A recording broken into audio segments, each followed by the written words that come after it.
bridal gowns, tampok king metong a fashion show at Denny lalang daring mga galing a Kapampangan fashion designers. Nung nino ila kilalanan king dangalan Kapampangan.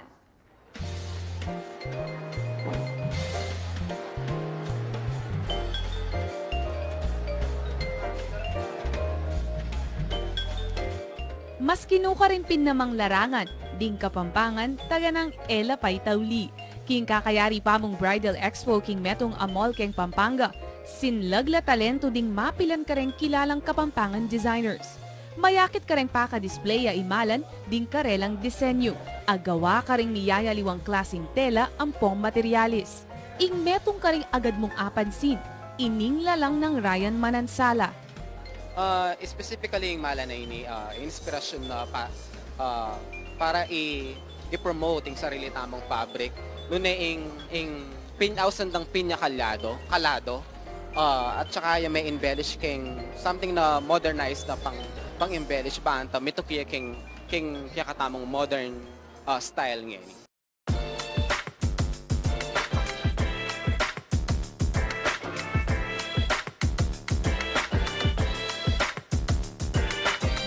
Fashion show in Merapat, bang apating dayag ding sablang wedding gowns at disenyo daring mga galingan designers ding probinsya. Detalyado, malinis pa nga gawa at basta-basta. Rendeng sangkan nung bakit mikara kala kliyenti ding papagawa ka rin kabalen a designers. Minta ko ka rin aliwaliwang bansa. Ing pinakapagmaragul ko, kareng designers keti Pampanga, mas detalyado tamo. Alita mo paboren na kabudya mo makanini. Ne? Hangga as much as possible, burida, lapaluwal na kabud na simple. Dapat flamboyant, dapat something unique. Ing koleksyon ng Ryan Manansala, ing biyan na ning geisha. Ing inspirasyon direta actually very taliwas sa king Kapampangan pero incorporate kaya kasi kareng ding dalagang Kapampangan isong pakasala very serious la. So, ang main inspiration is itang pelikulang Geisha. Nuno ka rin din Geisha, masakit lang manton True Love. Nuno ka rin din naman Kapampangan, ding dalagang Kapampangan, ita yung pinaka-highlight daw. Pag magpakasal la, pinita yung karelang, sigurado la na ita yung karelang True Love. Kabang Imanel Shamyan naman, mga lagong sampaga. Actually, in collection ko is all about La Fleur. It's all about flowers. It's an inspiration from France. Kasi ikit ko ka rin kasi ng karakal talagang mga santing bulaklak na talagang we could incorporate kaya katamo kay designs kaya Pilipinas. So, ginawa akong designs, cascading designs about flowers and all. Nung Irowel Panlilio naman ingkotnan, Making collection ko ngeni kasi dati bala mo tatalikuran gugulutan ta na ing lace, ing soft tool. Ngeni buri ko mong ibalik itang traditional na gagawan tamong material which is balo ko kareng aliwang bansa pag maragul darin ing material tamo. So itang pinya, itang soft tool, itang lace, so buri ko ngeni ibalik mo rin itang nano itang akagisnan ni. ding talento dareng designers a Kapampangan, mangibabo la karing aliwa. Mabusi sila, anya naman ding karelang kliyenti, lalo na ring brides and grooms-to-be, makuswel laking karelang imalang papagawa. Ingpea ka-importante mo naman kanukeni, inspirado at masaya la ring designers king karelang gagawan. Anya naman, lulto iti kareng karelang lalang.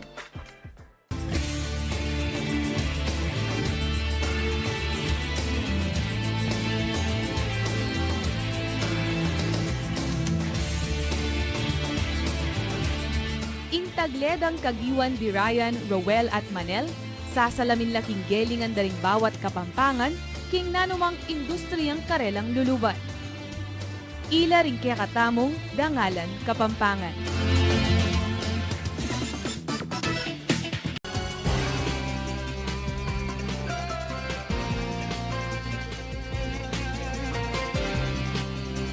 Tara namang pasyalan ing pekamatwang pisamban keng Pampanga at kadwang pekamatwa naman king mabilog a bansa ing San Agustin Church keng Balen ning Lubao. Yan ing tampok ngeni keng dangalan Kapampangan.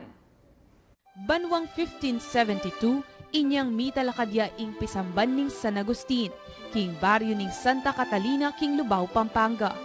Kay bat na ning 3 dekada, pauli na ning paneya iting makababad king albu gustong kawuran, linipat de ing pisamban king barangay San Nicolas nung nukarin niya pamurin makatalakad kasalunsungan. Ketang 1572 karinya may gawain pisambanan ni inga lubaw ko konsideradeng ya ing cradle of Christianity ketikim Pampanga.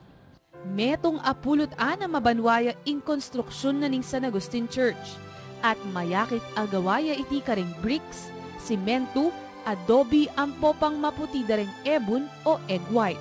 Mayakit ding miyayaliwang santo at baryong sasakupan ning lubaw. Ang makapinta karing awang king istruktura at ing retablo king altar, akit karing kwadrado nung makanano ya milub king kasalpantayanan San Agustin.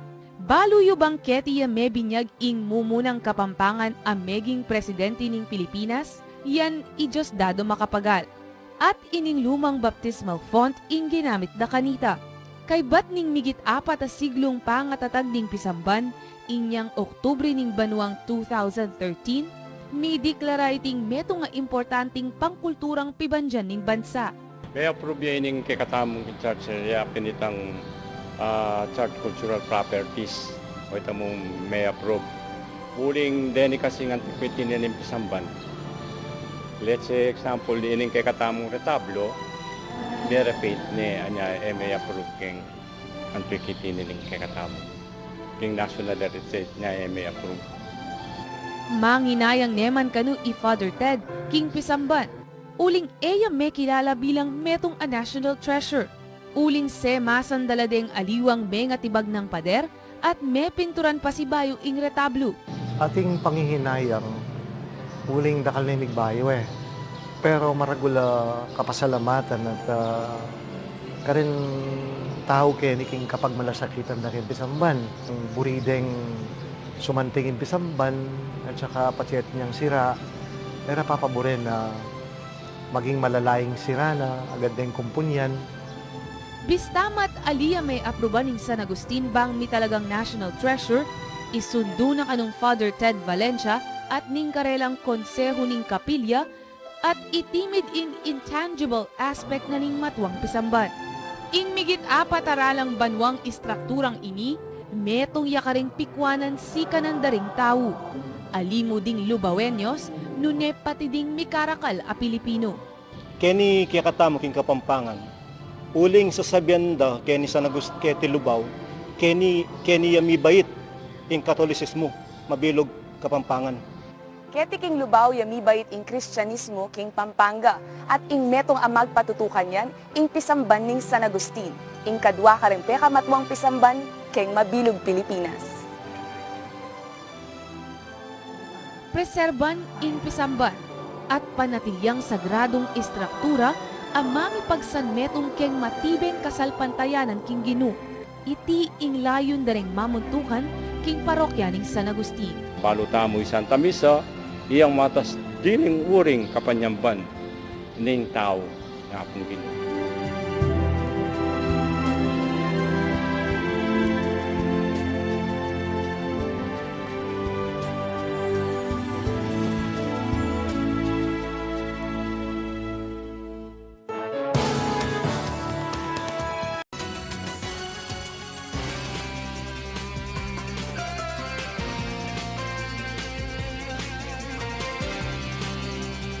Kareng hanggang thrill ang pong adventure seekers, sigurado kung patukke kayo ing metong nga adventure theme park keng Porac, Pampanga. Ing Sandbox ay ang yening tampok keng kakatamong dangalan Kapampangan.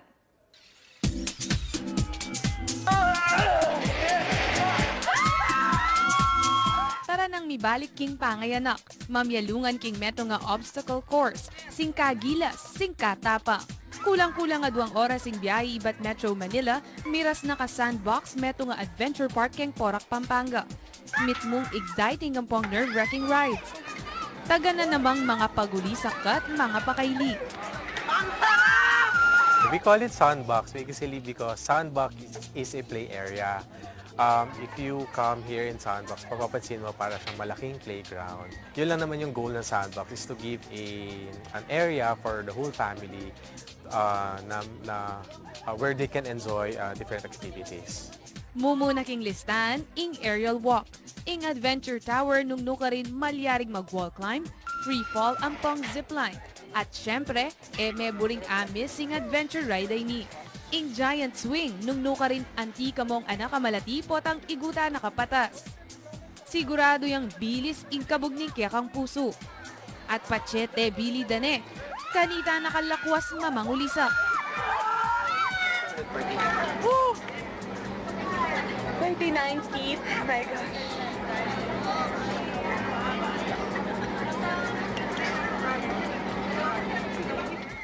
Bisa ka pa? Muntata naman king Adventure Tower. Kenny akit ding apat amon ing roller coaster zipline. Wall climbing, rappel wall, ampong free fall. Iniing mo munang diling roller coaster zipline keng Asia, 100 meters in kaba at 12 meters in katas. Anya naman, elita mo pwedeng tumanggi. Gawan tare, let's go!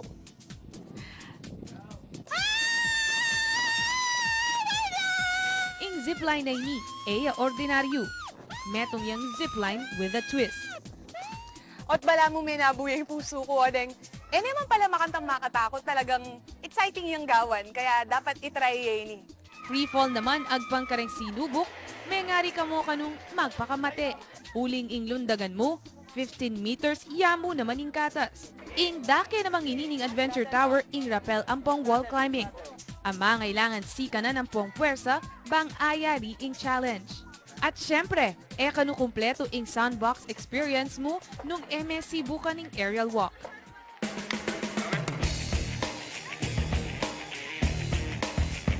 Anti na ka rin training bang makyabe king army o military.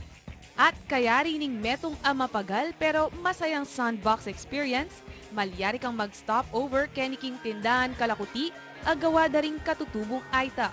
Ding kalakuti at itinda bang makapanipon pondo para king karelang kooperatiba. At tinakang souvenir, may kasawp ka pa.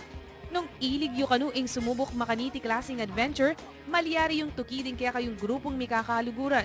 At malyari mo naman ing buo yung pamilya. Ing porak ang misa ning melahar at king kaluwatan, bagya-bagya ay ting misalbat, tatalakad ka pamilya tandareng miyaya luwang negosyo, kaya bena ing Sandbox.